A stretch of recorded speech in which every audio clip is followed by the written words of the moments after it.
چیز یہ ہے کہ جیسے عمر صاحب نے کہا 22 دن پہلے جو گرفتاری ہوئی تھی تو اس کے بعد آج رہائی ہوئی، تو اس دوران بہت سارے احباب جن کی تعداد سینکڑوں میں بنتی ہے میرے پاس آئے، دلجوئی کی، اظہار یکجہتی کیا، بڑے دور دراز سے سفر کر کے، بلکہ بہت ساروں کو میں نے منع بھی کیا کہ اتنے دور سے سفر کر کے آپ مت آئیں، یہاں پہ کوئی پرابلم نہیں ہے۔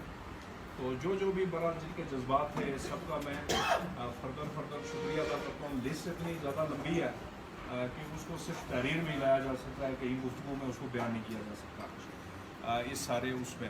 تو باقی چونکہ ہماری یہ تھی عدالت کے اندر ایک ہم نے قانونی جنگ لڑی اس حوالے سے، تو اس کا پہلا مرحلہ آج اختتام پذیر ہوا، آگے بھی انشاءاللہ بہتر ہوگا۔ تو میں آپ سب کا شکریہ ادا کرتے ہوئے، چونکہ لمبی گفتگو کا موقع بھی نہیں ہے اور ٹائم بھی نہیں ہے، آپ سب سے اجازت چاہوں گا۔ اللہ تعالیٰ سب کو جزائے خیر دے اور ہمیں اس جدوجہد میں استقامت نصیب کرے۔ بہت بہت شکریہ۔